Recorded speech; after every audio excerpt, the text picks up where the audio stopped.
acompañado en estas noches especiales preparadas a través de Uno Decide, siempre buscando un voto bien informado.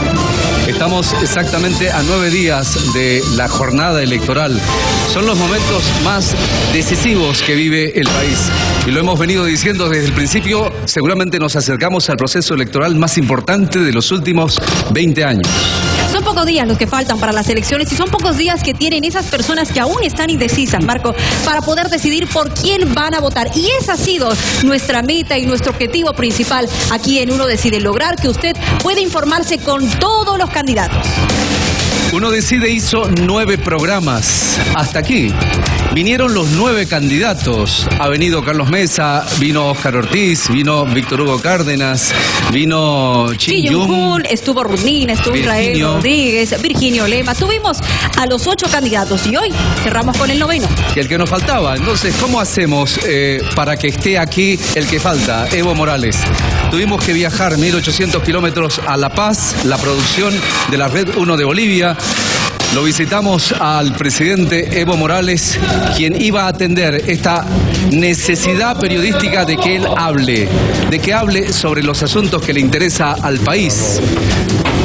El público es el jefe del equipo de prensa de la Red 1 de Bolivia, de CIDE, que ha hecho este proyecto periodístico para escuchar todas las voces de los candidatos. Entonces nosotros decimos misión cumplida. Tenemos que cruzar ríos, tenemos que embarcarnos en un avión, lo hacemos con todo gusto para conseguir la voz de los protagonistas. El protagonista que faltaba era Evo Morales. Hoy traemos su palabra y traemos las preguntas que hay que hacerle. ¿Qué preguntas, por ejemplo, hay que hacerle a Evo Morales? Una de ellas es: ¿por qué no respetó el 21F? Otra pregunta que hay que hacerle a Evo Morales es: ¿qué está sintiendo con este revuelo que está viviendo el país con los cabildos en Santa Cruz, en La Paz, en Cochabamba? ¿Está escuchando? ¿Está aplicando eso que decía de gobernar obedeciendo al pueblo? Hoy en Uno Decide lo vamos a escuchar.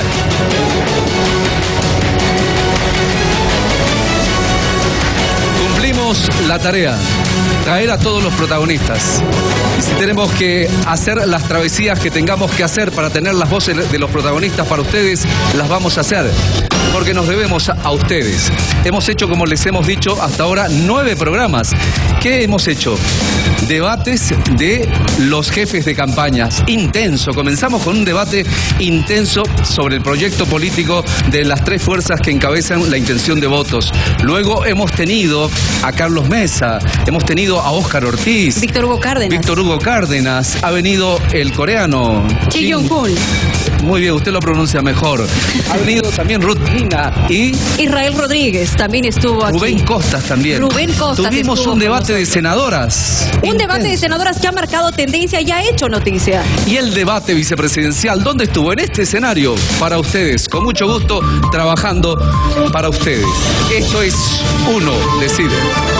Es una decisión de un individuo que decide en base a lo que ha escuchado, a lo que siente, a sus emociones, a sus temores. De eso vamos a hablar, sí, más después. Y lo que quiere para el futuro de este país, que es el movimiento o esa sensación y esa emoción que mueve a los bolivianos para poder ejercer ese voto, que recordemos además, es un deber y también un derecho y una obligación. El candidato que nos faltaba entonces, atención país, esta es la semblanza de Evo Morales.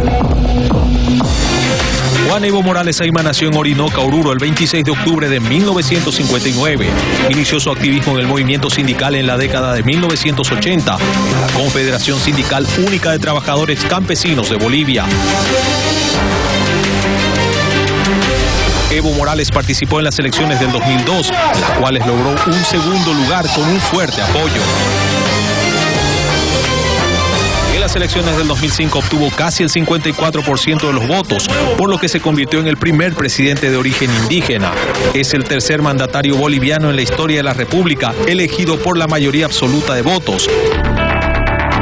El 6 de diciembre del 2009 se celebraron unas nuevas elecciones presidenciales, después de la modificación de la Constitución, en la que logró la reelección con el 64.22% de los votos.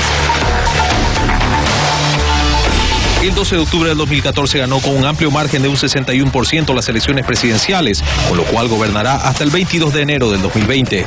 Estos datos son los que la mayoría de la población y la historia reconoce, pero ¿qué del Evo Morales personal e íntimo? Su hermana Esther Morales cuenta cómo fue la infancia de su familia, llena de carencias. Ha sido muy difícil nuestra vida, ¿no? Cuando era niño es un niño exigente, un niño cumplido, porque nuestros padres nos ha criado con esa palabra, no mentir, ni robar, ni ser flojo. Quienes trabajan o trabajaron con el presidente aseguran que una de las virtudes que tiene es precisamente esa, el trabajo y su calidad humana. Un gran dirigente, fundamentalmente, y una persona muy sensible y honesta. Un hombre patriota, que piensa en su país, que no piensa mucho en él. Cuando se trata de ser solidario con la gente del equipo, en lo humano, en lo personal, es muy atento. Yo le doy el caso mío. Mi enfermedad fue el presidente, personalmente se preocupó, ¿no? Y siempre me llamaba para hacer su comité. Muy humano, muy solidario. Pero estas mismas personas y analistas también observan algunas sombras y desaciertos en sus gestiones. Yo creo que el mayor de todos es la pérdida de la Haya, ¿no? Un cálculo totalmente errado, un cálculo sujeto a percepciones totalmente subjetivas, a una lectura totalmente equivocada del curso de ese proceso. Yo creo que esa es su derrota histórica. Personalmente yo puedo estar equivocado, pero el presidente es alguien que no le gusta dar brazo a torcer. Tiene una posición y es muy difícil que cambie. Para algunos podrá ser una virtud, para otros podría considerarse un defecto. Su entorno palaciego es terriblemente malo. Entonces lo han transformado en un hombre soberbio, muchas veces es pedante, muchas veces duro. Conseguir ganar este proceso electoral, Evo Morales llegaría a ser un mandatario récord al ganar consecutivamente 4 elecciones. Walter Chávez, quien fuera su asesor de campaña en el inicio de este proceso, cree que Morales, a pesar de lo que dice la oposición, tiene más virtudes que defectos y está más cerca de ganar esta elección que de perderla. Es un líder nacido del pueblo mismo, es un líder que representó a los movimientos sociales, sigue representándolos y la fuerza que él tiene viene de ahí. Las debilidades. Probablemente las debilidades vengan marcadas por el tiempo que está en el gobierno, ¿no? ¿A su carácter de consultor cree usted que le va a afectar? Mira, nosotros los consultores tenemos que guiarnos con la realidad. No le está afectando porque está liderando las encuestas con alguna posibilidad de ganarlas muy importante, ¿no? Este domingo 20, ¿no? Uno decide. Varias opiniones, Marco, que hemos tenido. Muchas opiniones. Es que el presidente Evo Morales genera pasiones de afecto y también críticas profundas. Una de las que se le hace tiene que ver con los casi 14 años que va a estar en el poder. Mucha gente dice, ya es mucho tiempo. ¿Dónde está el principio básico de la democracia, que es la alternancia? ¿Por qué no lo respeta? Esta es una cuestión que cae sobre las espaldas del líder del MAS y SP, quien no tiene un líder de relevo, además el MAS. Dicen algunos que nos trasladan a la población un problema interno que tiene el MAS. Conseguir un líder de la talla de Evo Morales que no ponga en riesgo lo que ellos llaman el proceso de cambio. Entonces hemos comenzado a hablar con Evo Morales de democracia, de esto que se siente como un tufillo de autosuficiencia en él cuando dice, es fácil ganar elecciones.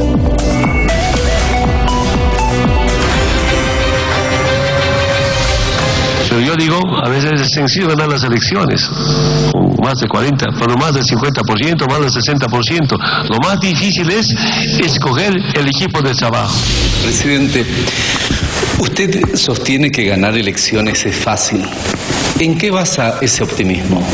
Siento, primero, hay confianza en el Estado. Gracias a este instrumento político por la soberanía de los pueblos, hemos dedicado no solamente a los bolivianos, sino también a la política.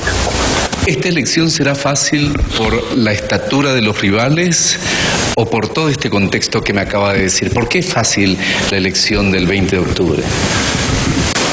Primero, por la estabilidad política. Preguntan quién de los opositores no puede garantizar estabilidad política. ¿Y por qué no puede garantizar? Su programa es volver al pasado. Por ejemplo, están planteando mejorar salud y educación con la privatización de las empresas públicas deficitarias. Ese cuento ya sabemos que viene desde el 93, 94, desde el 85. ¿Qué están planteando? ¿No? Si ganamos las elecciones, vamos a entrar al Grupo de Lima. ¿Y qué países está el Grupo de Lima? Presidentes, gobiernos privatizadores, hasta privatizan servicios básicos, hasta caminos. ¿Qué plantean? Racionalización y la reestructuración de la inversión pública. Además de eso, suprimir proyectos que no dan renta al Estado. El Fondo Monetario Internacional, ¿qué plantea? Ajuste estructural. Entonces, ajuste estructural y la racionalización de la inversión pública coinciden. La racionalización significa despedir a trabajadores, como siempre pide el Fondo Monetario Internacional. Este proceso garantiza, primero, estabilidad social. Eso es sinónimo de estabilidad política. Entre estabilidad social y estabilidad política es crecimiento económico. Entonces esa es la gran ventaja que tenemos en este momento. Evidentemente puede haber gente que viene del pasado, ¿no? Pero yo siempre digo, los candidatos es importante para el secundario. Primero es el programa. Si el programa garantiza el crecimiento económico, pues siga. ¿Qué me deseo? Quiero que sepan, digo por primera vez. Quisiera, a partir de este momento, hasta el 2005, Bolivia siga siendo primero en crecimiento en Sudamérica. Los bolivianos, porque los 13 años que hemos estado, 6 años, Bolivia primero en crecimiento económico en Sudamérica. Dígame usted, diga al pueblo, ¿cuándo Bolivia era primero en algo? Nada, siempre último. Cuando llegamos al gobierno, Bolivia, el último país de Sudamérica, el penúltimo de toda América.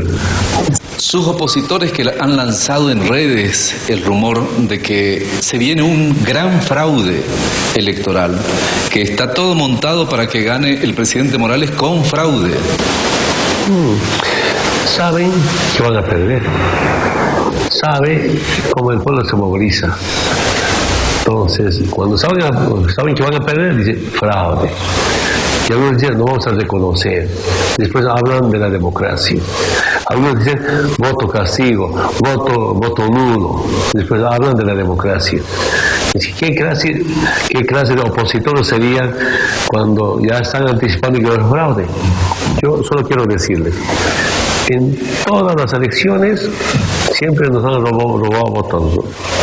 Hasta en nuestra gestión. Una vez dije a uno de los miembros de la Corte Suprema Electoral, en la segunda elección o la primera elección, nos han dado 3 diputados. Y como una cuestión de coordinación siempre convocamos a veces, y hemos convocado a todos los miembros, no para esta elección, sino más antes. Le dije, usted nos ha dado 3 diputados, explíqueme por qué. ¿Cuáles son los argumentos para que perdamos 3 diputados? Se solo agachó, no podía explicar nada. Era justamente la primera elección. Entonces, nosotros así hemos tenido problemas. ¿Sabe? Por instrucción de la Embajada de Estados Unidos, antes nunca han reconocido ni ACP ni IPCP. Entonces, ¿cómo hemos recuperado la sigla del MAS? Recién llegando al gobierno, legalmente hemos incorporado IPCP. Entonces, yo no, es su derecho a pataleo, como dicen los abogados, pero saben por qué vamos a ganar, por eso estar diciendo que va a haber fraude. Yo solo digo que hagan legalmente, que respetan las normas, solo queremos eso. ¿A usted le inspira desconfianza el órgano electoral? Tiene muchos problemas, lamentablemente. ¿No?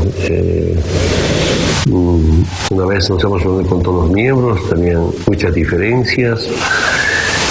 ¿Recuerdan ustedes? Un miembro hasta mandó una carta reservada ¿no?, cuestionando mi candidatura a la OEA.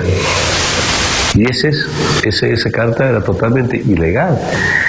Si fueran otros miembros, o sea, los mismos miembros, con eso hubieran sacado, porque ya tomó una posesión política. Me refiero a Costas. Está en la carta. ¿Y él sigue siendo vocal? Sigue siendo.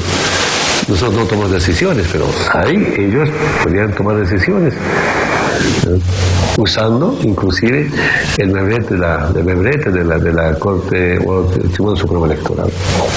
El vicepresidente dijo en el debate vicepresidencial que la falla de la oposición es que son funcionales al MAS y que además les llamó incapaces. En el fondo ambos son funcionales al MAS por incapacidad, por no haber formulado en estos 13 años un proyecto alternativo de economía, de Estado y de sociedad distinto al del movimiento socialista.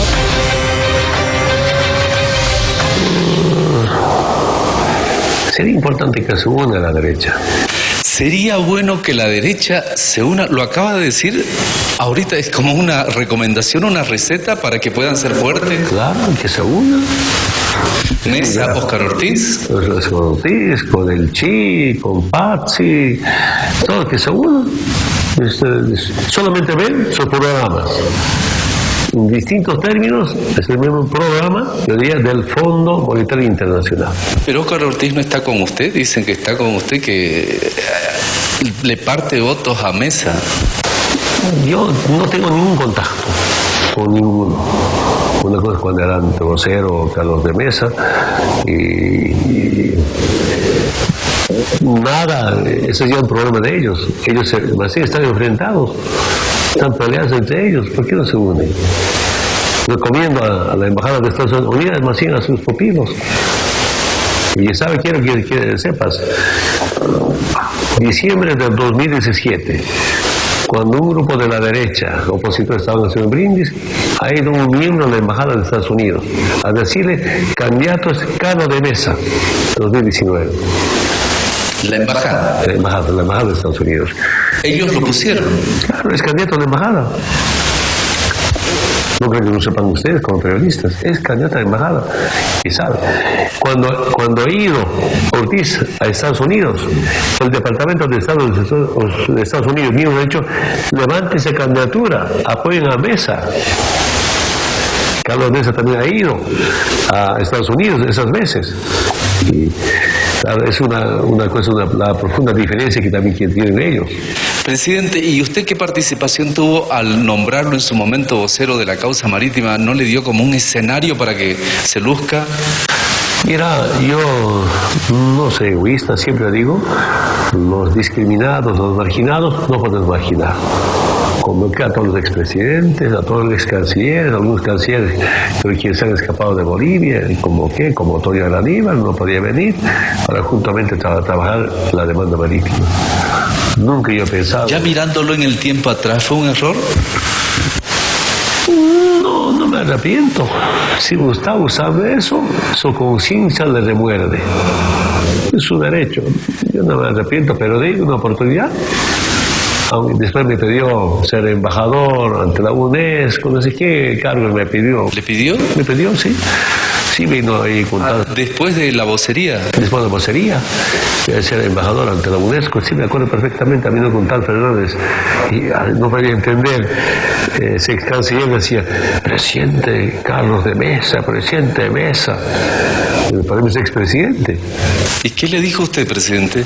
Bueno, sí, ningún problema. El proceso ya estaba todo listo, sabe el canciller o ex canciller, todo estaba listo. Después dice, no. Solo una recomendación a las futuras generaciones. Cuando uno decide, hasta el final, y dar todo nuestro tiempo.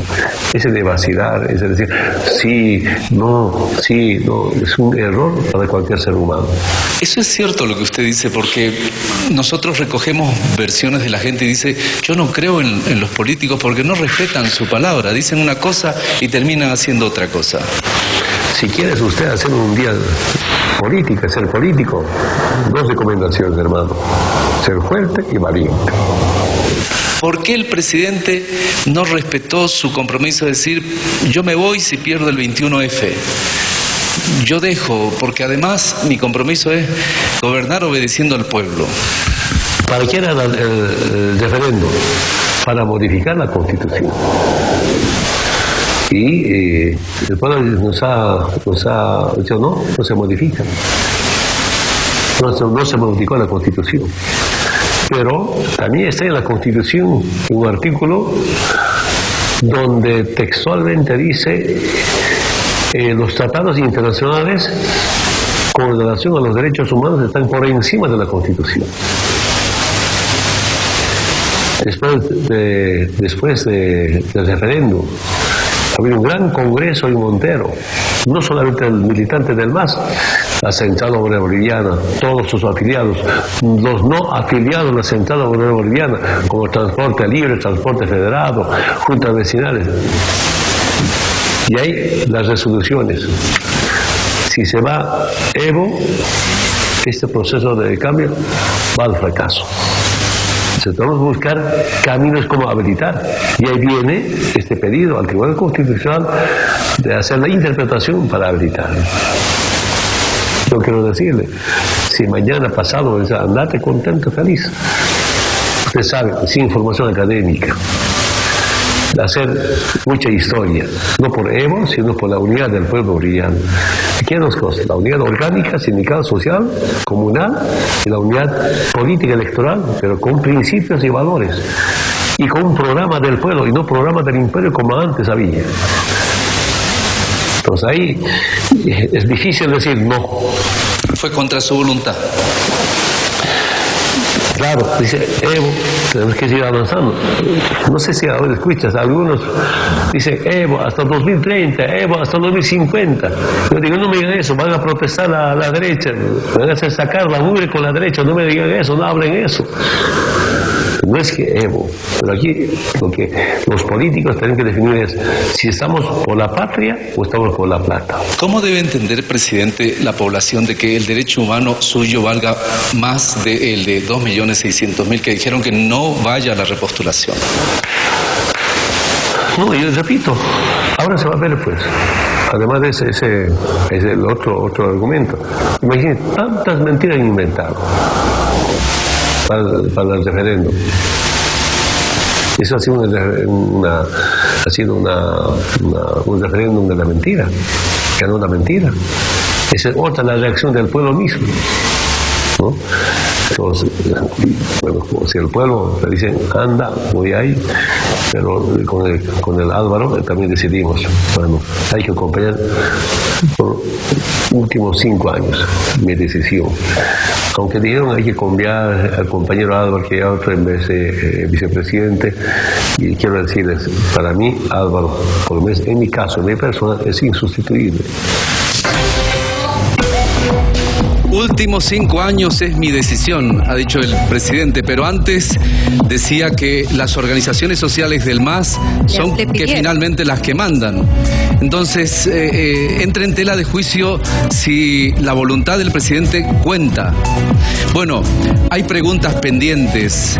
Esta realización de los cabildos que se han dado de forma multitudinaria en Santa Cruz, en La Paz, un poco más reducidas en Cochabamba, ¿qué impacto tienen para el gobierno del presidente Evo Morales? ¿Qué hay con relación a esta reclamación de ahora mismo que se está gritando de federalismo en el país? De esto vamos a hablar enseguida con el presidente. Hablaremos del incendio en la Chiquitanía. De economía también. De economía también vamos a hablar. Con el doble aguinaldo? Vamos a hablar de salud, que es uno de los déficits de la actual gestión, porque recordará ustedes que decía él, no me había dado cuenta cuán grave era el tema de salud, refiriéndose especialmente al tema del cáncer. Hay preguntas pendientes, las vamos a hacer aquí en Uno Decide. Agradecemos a las personas, más de 2.000 personas conectadas. Son 2.600 aproximadamente que están conectadas a través de Facebook, siguiendo en vivo lo que está sucediendo esta noche en Uno Decide. Esta entrevista de forma exclusiva al presidente Evo Morales. Estamos en Twitter, también en nuestra página a través de transmisiones en vivo, www.redacción red1.com.bo, y lo invitamos a que usted pueda compartir esta transmisión para que más bolivianos aquí en nuestro territorio nacional y también en el exterior puedan seguir de cerca y escuchar lo que dice el primer mandatario de este país y candidato a la presidencia para estas próximas elecciones del 20 de octubre. Es Sintonía Récord, Trending Tropic. ¿Cómo es así la palabra, verdad? Es sintonía total en redes, el programa de la entrevista con el presidente Evo Morales.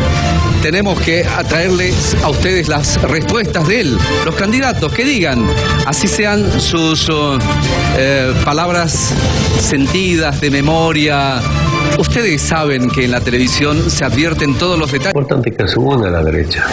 Sería bueno que la derecha se una, lo acaba de decir, ahorita es como una recomendación, una receta para que puedan ser fuertes. Claro, que se una. Las declaraciones del presidente Evo Morales en este programa, que es el 9º del ciclo de Uno Decide. En instantes vamos a tener un debate intenso.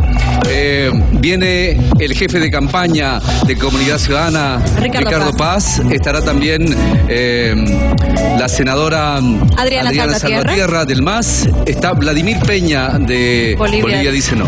En instantes, eso no se lo pueden perder aquí en Uno Decide. El presidente Evo Morales es el invitado del programa, él responde las preguntas y una de las cosas que se queda es que va a ganar, según dice él. ¿Está seguro de que va a ganar? Que va a ganar en primera vuelta.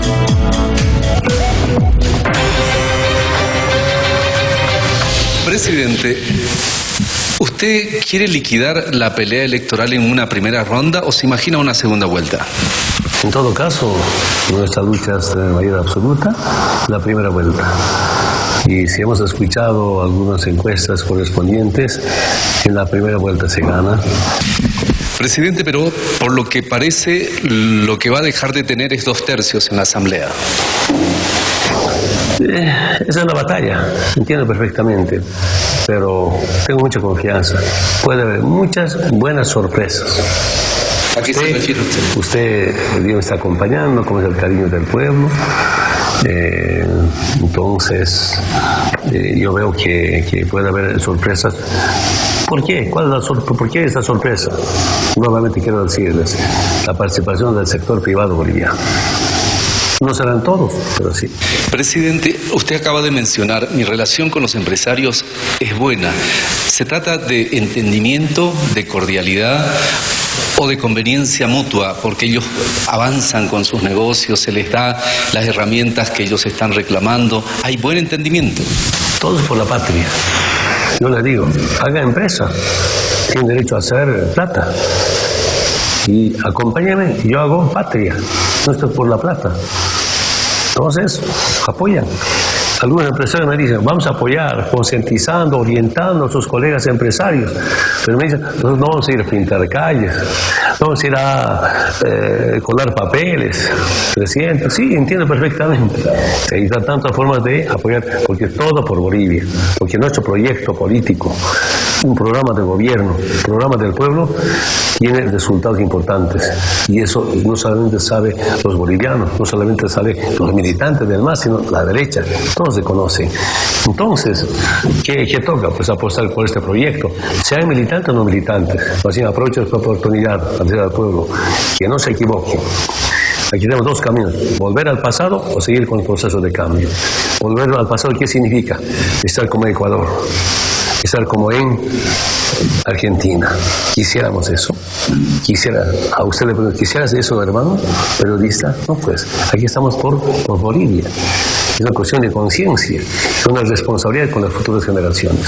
¿Qué va a hacer el gobierno para que no caiga la economía, para que se mantenga donde está? ¿Qué medidas se van a tomar? Mira, nuestro plan que tenemos rumbo al bicentenario, eran 4, ahora son 5. Tema agropecuario, hemos empezado a exportar quinoa y carne a China, vamos a ir ampliando a otros países. Tema de hidrocarburos, estamos con la industrialización. Cuando llegamos solamente se exportaba gas natural, ahora exportamos GLP, vamos a exportar GNL, estamos exportando urea, y vamos a empezar a exportar cemento, ¿no? Hablamos de tema minería, estamos con litio, en minería, los metálicos, no metálicos, estamos con energía. Pronto vamos a exportar a Argentina más de 100 megavatios. La semana pasada nos ha pedido una ciudad vecina de Brasil con Bolivia, 60 megavatios. Bolivia tiene de qué vivir. Vamos a exportar, pero además de eso, esta nueva economía de conocimiento, a mí me ha sorprendido jóvenes emprendedores, innovadores, a mí me sorprende los carros eléctricos. Es una gran sorpresa. Yo felicito, admiro a esos jóvenes, pero además de eso, con esos jóvenes vamos a ir trabajando, ampliando cómo ayudar. ¿Qué nos hace daño en la economía? Nos hace daño la importación de líquidos, combustible, diésel y gasolina. Ya estamos con etanol. Y vamos a estar con biodiesel, pero además de eso vamos a buscar cierta facilidad de importar carros eléctricos, apoyando, cuidando a los industriales bolivianos que están fabricando carros eléctricos. De tantas formas de cómo cómo cuidar la economía nacional. Estamos preparados para eso. ¿El presidente descartaría medidas de ajustes? Nunca hemos pensado, aunque en los programas de la derecha están racionalización y reestructuración de inversión. Es despedir a trabajadores. Lo que dice el Fondo Monetario Internacional, ajuste estructural con la racionalización y reestructuración de inversión pública, coincide. ¿También descarta usted un gasolinazo como Ecuador aquí para Bolivia? Totalmente. Con el tipo de cambio del dólar. No se toca eso. No lo ha tocado. Porque todos habían valores como hemos dignificado la moneda boliviana. Ahora más se ahorra en peso boliviano que en dólar norteamericano. Eso es el orgullo de todo boliviano. Preguntábamos en redes, ¿vamos a tener la posibilidad de hablar con el presidente Evo Morales? ¿Qué le preguntarían los jóvenes al presidente? Y ellos coincidentemente decían, ¿por qué el presidente Evo Morales no da lugar a la alternabilidad? Es como si se consumiera nuestro futuro, como si no nos dejara la chance de poder tener protagonismo. Una cosa, la persona, candidato a presidente, realmente todos tienen derecho, pero solo uno presidente. Y ahora, es el momento político que más da oportunidades a la juventud. Además debemos cambiar la Constitución antes, para ser candidato a senador. A ver, espero no equivocarme, 35, 34 años. Ahora para ser senador, diputado, 18 años. Con la nueva Constitución, nuestra propuesta, mi propuesta. Presidente, ¿cómo ha visto usted el cabildo del 4 de octubre de Santa Cruz? A los pies del Cristo Redentor y con las conclusiones que ya se conocen, entre ellas la más fuerte, la reclamación de federalismo. Un derecho de cualquier sector movilizarse, concentrarse. Sin saber, también es un derecho de ellos usar chiquitanía, usar incendio, eso nada más. Pero quiero que sepan, esa es la confrontación de poderes al interior de la ciudad de Santa Cruz. ¿Cuál de los grupos manda? Una punceta entre ellos. Y quiero decirles, a ver que va a venir el cierre de campaña de cada partido. Ahí vamos a ver quién es quién, si hablamos militantemente. ¿Y qué hay del federalismo? Repito, ahora por Constitución tenemos una Constitución que garantiza autonomía. Y esa Constitución con autonomías nos ha dado progreso, desarrollo, unidad sobre todo, y quiero decirles, nosotros siempre vamos a defender la unidad.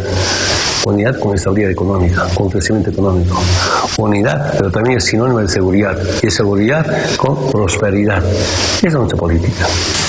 Santa Cruz prospera, presidente, pero parece haber como un descontento popular que necesita ser escuchado en otro nivel, que el gobierno central escuche. Y eso de escuchar a la gente es importante, ¿verdad? Si dicen federalismo, ¿se va a considerar, se va a escuchar, se va a instalar mesas? ¿Qué se va a hacer? Pero escúcheme, cuando alguien habló de federalismo, la gente se ha ido decepcionado. Yo lo he visto en las redes, en los medios de comunicación. ¡Vuelvan! La gente creo que ha ido a escuchar a ver cuál es la línea política, propuesta de desarrollo, ¿no? No sé. Pero yo he visto esos videos, ¿no? La gente se retiró y unos le gritando, vuelvan. Entonces, para usted, presidente, este es un problema interno de Santa Cruz de poderes. Yo quisiera que me termine de pensar o opinar. Se ha retirado, entonces, no está de acuerdo con esas propuestas. Eso puede entender. Pero además de eso, ¿por qué hablo de unidad? ¿Será que el federalismo puede unir a toda Bolivia? Siento que ni siquiera en el sector de Santa Cruz están unidos en términos de federalismo. Es un debate interno de ellos. Pero lo más importante para mí es que estamos con todos los sectores. ¿Con cuántos grupos de empresarios me he reunido allá? La semana pasada o esta semana, con un grupo de jóvenes empresarios, con otra mentalidad. Y a mí me sorprende eso. Y ahí vamos a trabajar. Decir que no está escuchando Evo, insinúa eso usted, totalmente falso. Estoy con todos los movimientos sociales, con el campo, la reunión, con distritos, escuchando sus necesidades. Estaba en un almuerzo, me invitaron, vicerrector, varios docentes de universidades. Estaba con universidades privadas, como con Udabol, me invitaron a su universidad a mostrarme cómo está construyendo, que va a ser el hospital más grande, sector privado, de toda Bolivia. A mí me ha sorprendido. Entonces, decir que no estamos escuchando, totalmente falso. Quiero descartar lo que usted insinúa, dice que no estamos escuchando. A mí, yo aprendo lo que escucho, aunque más antes no tenía mucha relación con la privada. Soy sincero. Usted sabe que tampoco me dejaban entrar a la feria Expo Cruz. Yo, que no me invitaban, no va a entrar, ¿no? Pero ahora me invitan, cada vez vamos, a ver si hoy va el compañero Álvaro García Linera a acompañar. Y una excelente relación porque de las propuestas, las sugerencias, se convierten en políticas, proyectos o programas o planes. Yo de verdad aprendo escuchando a los distintos sectores y quiero agradecer al privado boliviano. También nos ayudó a reducir la pobreza. Hubo un momento ahí de controversia cuando el presidente sostiene que está escuchando a la gente. Descarta el tema de que se considere esta solicitud que nació en los cabildos de federalismo. Dice, ya tenemos la autonomía. Recordemos que sobre las autonomías, Rubén Costas, que ha sido uno de los invitados de Uno Decide, dijo, no tenemos autonomías, tenemos anarquía. Esa autonomía que nos han dado no funciona, no tenemos tuición sobre nada, sobre el CEGIPS, sobre el SENASAC, sobre nada, dijo el gobernador cruceño. Y el presidente dice, las autonomías nos están dando posibilidad de mejorar el nivel del país. Y el federalismo... El federalismo no une al país. Eso es lo que dice el presidente. Además lo subraya eso y dice estar escuchando a la gente. Y ahí vuelve uno a preguntarse... Porque él decía, vamos a gobernar obedeciendo al pueblo. Hace tiempo que no la dice la frase, ¿no ves? Hace tiempo que no la está diciendo. En consecuencia, estas contradicciones que están saliendo a flote también uno las va a notar. En el formato del programa preguntan los otros candidatos y... no ha sido la excepción con Evo Morales. Lo hemos hecho con todos los candidatos, con todas las personas que han venido acá al set de Uno Decide, y hemos optado porque la gente les pregunte y también los candidatos. En este caso, han querido preguntarle a Evo Morales, Óscar Ortiz, Virginio Lema, Víctor Hugo Cárdenas, quien le va a preguntar en Aymara. No se pierdan este momento. Comenzamos con Óscar Ortiz. Señor Evo Morales, quiero que le explique al país por qué se negó a declarar desastre nacional por los incendios en la Chiquitanía. Como senador por Santa Cruz, se lo he demandado en 2 oportunidades. La ciudadanía se lo ha pedido. Su negativa condenó a la Chiquitanía a esperar las lluvias como única solución y entre tanto se quemaron millones de hectáreas que han destruido nuestro patrimonio natural.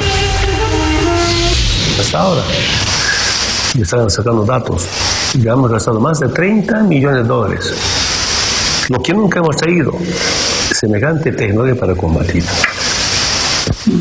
Entonces, claro, hay una mentalidad de hacer una limosna, pero además de eso, voluntariamente participaron. El aporte internacional llegó a $2,5 millones más o menos. Repito, mañana, pasado mañana vamos a informar cuánto exactamente. Es más una mentalidad colonial, yo diría, siempre pedir ayúdenos, cuando el Estado tiene capacidad de enfrentar. Y no solamente enfrentar ahora frente que eso no es parte del calentamiento global, sino también es parte de la crisis climática. Hay que seguir equipándonos, van a seguir equipándonos, aunque algunos grupos protesten. Presidente, de la pregunta de Óscar Ortiz, se colige esta otra. ¿Qué pasó en la Chiquitanía? ¿Qué ha ocurrido en la Chiquitanía? ¿Qué reflexiones ya se tienen? Son provocados. Solamente te cuento uno. Estaba en la Charagua. Ha apagado el supertanker, lindo, y después otra vez aparece. He ido otra vez. Esa zona es pajonada, no hay bosque, no hay chaqueos, no hay asentamientos. Otra vez apagamos, otra vez. Viento, temperatura, ha sido difícil de enfrentar. Pero en Tarija, incendio, yo instruí que venga supertanker, apagó, con 2 o 3 descargues. A esos 2 días, Tarija nuevamente incendio. Dice, otro que vaya, y no va a ser el nombre. Algunas autoridades han dicho que no venga, por razones políticas. Lamento mucho que algunos grupos usaron el tema incendio con fines netamente políticos, negocios políticos. No comparto. Hemos escuchado la pregunta del candidato Oscar Ortiz, que tiene que ver con la Chiquitanía. La respuesta del presidente Evo Morales. También en Uno Decide ha preguntado el candidato por el MNR, Virginio Lema. Esta es su pregunta. Yo le preguntaría al señor Morales por qué el gobierno no tiene un solo guardabosque en la Chiquitanía. No, tenemos guardabosques en todos los parques o llamado reserva forestal. No es suficiente, tampoco están preparados. Por eso, con este tema de incendios hemos visto que los mejores bomberos son los franceses. Estoy muy agradecido con el presidente de Francia, con el pueblo francés. Y aprovechando la reunión de las Naciones Unidas, nos hemos reunido como 1 hora y media con el presidente de Francia. Y he pedido así que conjuntamente trabajemos una escuela de bomberos, un instituto de bomberos, con Fuerzas Armadas y con todos los voluntarios. Te cuento lo que me informaron los soldados. Algunos voluntarios han ido, llegaron sobre el camino, pero el incendio no está en el camino. Está a 4, 5, 10 kilómetros, no hay camino. Como no pueden caminar 4, 5, 10 kilómetros para redes, intentan quemar, sacarse foto, apagar y volverse. Y a veces quemaron para sacar fotos para redes, no quemaron, va a ser otro incendio más. Víctor Hugo Cárdenas le preguntó en Aymara. La pregunta es de Víctor Hugo Cárdenas, presidente. Evo Morales Gilata, tunka kimsan marau ni pasawaje, kuna chichuruka mahan ni ma ars Aymara rutars oiktati.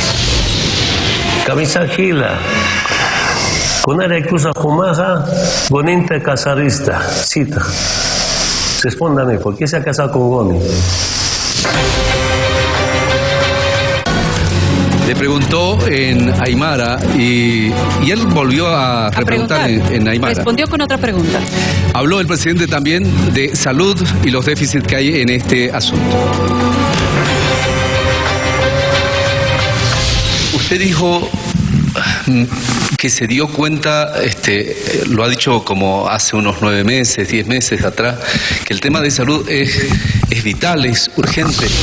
Recién ahora invirtiendo hospitales, perdón de sinceridad, hace 6, 7, 8 años, algunos hermanos médicos o expertos en temas de medicina nos hubieran dicho, va a crecer este problema de cáncer, ya hubiéramos terminado. No soy experto, pero entiendo, pero hemos entendido cuando los problemas se presentan. ¿Qué pasó con el tema de salud, presidente? Pero salud no solamente es hospital, no solamente ítem. Salud es deporte. Cuando yo entrego un campo deportivo, ¿qué me dicen los compañeros, alcaldes, algunos padres? Presidente, entregar un campo deportivo es entregar como un hospital. Cuando entrego agua potable, me dice, gracias, presidente. Entregar agua potable es como entregar un medicamento, como un hospital. Pero igual nos faltan hospitales. Estamos haciendo. Mi gran deseo, nuestra meta es que no se vayan a hacerse chequeos especiales a exterior. Eso no se puede, estamos como hospital de corto nivel. Presidente, está pronto a cumplir el 26 de octubre 60 años, el cambio de dígito. ¿Qué reflexiones le provoca esto? Ay, no me preguntes de eso. Pero luce de 50. No, ¿cómo es la vida? ¿Cómo es el tiempo? Yo me siento como si tuviera los 25, 30 años. De verdad, pues no siento, pero ya había tenido 60 años. Parece vergonzoso, bueno, cambiar el dígito. No, yo creo que acumulamos un poco de experiencia en todos los niveles. Yo conocí cómo hacer gestión, un poquito de experiencia, esa experiencia de gestión que aprendí, sin talleres ni sin seminarios, quiero poner a disposición los 5 años más si el pueblo boliviano nos confía. Pero frente al llamado voto útil, para él inútil. Aquí es voto seguro para futuro seguro. Muchas gracias.